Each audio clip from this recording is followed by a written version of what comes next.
നമസ്കാരം. ഇത് ജനുവരി മാസമാണ്. ഫെബ്രുവരി മാസമാകുമ്പോൾ പുതിയ ബജറ്റിൻ്റെ ഒരു അവസ്ഥയാണ് വരാൻ പോകുന്നത്. പുതിയ ബജറ്റ് അവതരിപ്പിക്കാൻ പോവുകയാണ് കേന്ദ്രത്തിൽ. കേന്ദ്ര ബജറ്റ് വരുമ്പോൾ അതിനകത്ത് എന്തൊക്കെയാണ് സംഭവിക്കാൻ പോകുന്നത്? ചില മാജിക്കുകൾ ഉണ്ടായേക്കാം. ആ മാജിക്കുകൾ ഉണ്ടാകുന്നു എന്നുള്ളതിൻ്റെ സൂചനകൾ വരുന്നുണ്ട്. അതുകൊണ്ട് തന്നെയാണ് ആദായ നികുതി ഇളവ് ചിലപ്പോൾ ചെയ്തേക്കുവാനുള്ള സാധ്യതകൾ അതിനകത്ത് കാണുന്നുണ്ട്. ബജറ്റിൽ ചിലപ്പോൾ വലിയ രണ്ട് മാറ്റങ്ങൾ തന്നെ വന്നേക്കാം. അത്തരത്തിലുള്ള സൂചനകൾ വരുന്നു. അതായത് ചെറിയ വരുമാനക്കാർ നികുതി നൽകേണ്ട ഒരു സാഹചര്യം വരുന്ന കേന്ദ്ര ബജറ്റിൽ ഉറ്റുനോക്കുകയാണ് നമ്മുടെ രാജ്യം. മനസ്സിലായില്ലേ? എന്തൊക്കെ ഇളവുകളാണ് പ്രഖ്യാപിക്കാൻ പോകുന്നത് എന്നാണ് ആ നോട്ടമെന്ന് പറയപ്പെടുന്നത്. ആദായ നികുതിയിൽ ഇളവ് പ്രഖ്യാപിച്ചേക്കുമെന്നുള്ള റിപ്പോർട്ടുകൾ ഇപ്പോൾ തന്നെ പുറത്തു വരുന്നുണ്ട്. ആദായ നികുതിയുമായി ബന്ധപ്പെട്ട 2 മാറ്റങ്ങൾക്ക് സാധ്യതയുണ്ട് എന്നാണ് ഇപ്പോൾ ബിസിനസ് സ്റ്റാൻഡേർഡ്സ് റിപ്പോർട്ട് ചെയ്യുന്നത്. അപ്പോൾ വില കുറയുന്നവ, കൂടുന്നവ, ആദായ നികുതി ആനുകൂല്യങ്ങൾ ഉണ്ടാകുന്നവ, വരുമാന വർധനയ്ക്കുള്ള പദ്ധതികൾ, വൻകിട പ്രോജക്റ്റുകൾ തുടങ്ങിയ കാര്യങ്ങൾ ഇതെല്ലാം ബജറ്റിൽ ശ്രദ്ധേയമായിട്ടുള്ള ഒരു വിഷയങ്ങളായി പരിഗണിച്ചേക്കാം.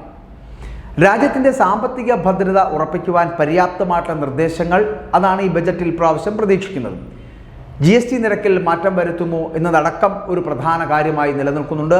ആദായ നികുതിയുമായി ബന്ധപ്പെട്ട വിവരങ്ങൾ അടക്കമുള്ള കാര്യങ്ങൾ ഇതിനകത്ത് ഉൾപ്പെടുത്തുന്നുണ്ട്. വരുന്ന സാമ്പത്തിക വർഷത്തേക്കുള്ള ബജറ്റ് ഫെബ്രുവരി 1 ധനമന്ത്രി നിർമ്മല സീതാരാമൻ പാർലമെൻറ്റിൽ അവതരിപ്പിക്കുമ്പോൾ ആദായ നികുതിയിൽ 2 മാറ്റങ്ങൾ ഉണ്ടാകുവാനുള്ള സാധ്യതയുണ്ട്. പഴയതും പുതിയതും, പുതിയ റെജീമിലേക്ക് എല്ലാവരും മാറേണ്ടി വരുന്ന ഒരു സാഹചര്യം ഉണ്ടാകാൻ പോകുന്നു. ഇതാണ് സർക്കാരിൻ്റെ ഒരു താല്പര്യം എന്ന് പറയപ്പെടുന്നത്. ഇതിനു വേണ്ടിയിട്ട് ചില ഇളവുകൾ പുതിയ റെജീമിൽ പ്രതീക്ഷിക്കുന്നുണ്ട് എന്നുള്ളതാണ്. ഈ 10 ലക്ഷം രൂപ വരെ വാർഷിക വരുമാനമുള്ളവർക്ക് നികുതി ഉണ്ടാകില്ല എന്നാണ് പ്രതീക്ഷിക്കുന്ന ഒരു മാറ്റം. ഈ പ്രഖ്യാപനം വന്നാൽ മധ്യവർഗത്തിൽപ്പെട്ട മിക്കവരും നികുതി ഒടുക്കേണ്ടി വരില്ല എന്നുള്ള ഒരു കാര്യമുണ്ട്. പ്രതിമാസം ഏകദേശം 80,000 രൂപ വരെ ശമ്പളം പറ്റുന്നവർ ഇപ്പോൾ ഈ പരിധിയിലാകും ഉണ്ടാവുക. അതേസമയം 15 ലക്ഷം മുതൽ 20 ലക്ഷം വരെ വരുമാനമുള്ളവർക്ക് 25% നികുതി എന്ന ഒരു പുതിയ സ്ലാബ് കൊണ്ടുവന്നേക്കുമെന്നുള്ള റിപ്പോർട്ടുകൾ ഇപ്പോൾ വരുന്നുണ്ട്. നിലവിലെ ഒരു ആദായ നികുതി ഘടന അല്ലെങ്കിൽ അത് എന്ന് പറയാം, പുതിയ ടാക്സ് റെജിമിൽ 7.75 ലക്ഷം രൂപ വരെ വാർഷിക വരുമാനമുള്ളവർക്ക് ആദായ നികുതി ഒടുക്കേണ്ടതില്ല. 75,000 രൂപ സ്റ്റാൻഡേർഡ് ഡിഡക്ഷൻ കൂടി ചേർത്തത് ആണ് ഇത്. ഇത്തരത്തിൽ 15 ലക്ഷത്തിന് മുകളിൽ വരുമാനമുള്ളവർക്ക് ഏറ്റവും ഉയർന്ന നികുതി സ്ലാബായിട്ടുള്ള 30% നികുതി ഒടുക്കേണ്ടി വരും. അപ്പോൾ 2 നിർദ്ദേശങ്ങളിലും സർക്കാർ അന്തിമ തീരുമാനം എടുത്ത ശേഷമാകും ബജറ്റ് അവതരണത്തിലേക്ക് ഇത് ഉൾപ്പെടുത്തുക എന്നാണ് അറിയാൻ കഴിയുന്നത്. 10 ലക്ഷം വരെ വരുമാനമുള്ളവർക്ക് നികുതി കൊടുക്കേണ്ടതില്ല എന്ന ആശ്വാസത്തിന് പുറമെ ഉയർന്ന നികുതി നിരക്ക് 25% കുറയുന്നു എന്നുള്ളൊരു പ്രത്യേകത കൂടി ഇതിനകത്തുണ്ട്. അങ്ങനെയാണ് നികുതിയിൽ 2 മാറ്റങ്ങൾ ഉണ്ടാകുന്നത്.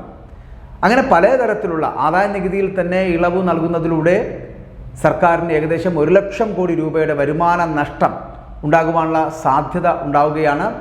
വരുമാനം നഷ്ടം കുറയ്ക്കുന്നതിനുള്ള നിർദ്ദേശങ്ങളടക്കം ആ ബജറ്റിൽ ഉണ്ടാകുവാനുള്ള സാധ്യത അത് പ്രതീക്ഷിക്കുന്നുണ്ട്. കഴിഞ്ഞ ബജറ്റിൽ നിർണായകമായിട്ടുള്ള പ്രഖ്യാപനങ്ങൾ, സ്വർണ്ണ ഇറക്കുമതിക്കുള്ള നികുതി, ഇതൊക്കെ വൻതോതിൽ വെട്ടിക്കുറച്ചിട്ടുള്ള ഒരു ബഡ്ജറ്റായിരുന്നു ഉണ്ടായിരുന്നത്. അത്തരത്തിലുണ്ടായിട്ടുള്ള ചില ബഡ്ജറ്റുകളിൽ ചില മാറ്റങ്ങൾ ഉണ്ടാക്കിക്കൊണ്ടായിരിക്കും പ്രാവശ്യം ഫെബ്രുവരി 1 നിർമ്മല സീതാരാമൻ ബഡ്ജറ്റ് അവതരിപ്പിക്കുക. ആ ബജറ്റിൽ ഞാനിപ്പോൾ പുറത്തുവിടുന്ന ഈ വാർത്തകളിൽ ആദായ നികുതികളിലെ ചില ഇളവുകൾ ചിലപ്പോൾ ഗുണം ചെയ്തേക്കാം. 10 ലക്ഷം രൂപ വരെ ഉള്ളവർക്ക് നികുതി അടയ്ക്കാതിരിക്കുക, 15 ലക്ഷത്തിനും 20 ലക്ഷത്തിനും മുകളിലേക്കുള്ളവർക്ക് 30% എന്നുള്ളത് 25% നികുതിയാക്കി കുറയ്ക്കുന്നു എന്നുള്ള ഇളവ് കൂടി ഉണ്ടായേക്കാം. അത് വളരെ ആശ്വാസകരമായ ഒന്നായിരിക്കും. ഇത്തരത്തിൽ വളരെ ആശ്വാസകരമായിട്ടുള്ള ഒരു ബജറ്റ് പ്രഖ്യാപനമായിരിക്കും ഈ വരുന്ന ഫെബ്രുവരിയിൽ നടക്കാൻ പോകുന്നത് എന്നാണ് പ്രതീക്ഷ.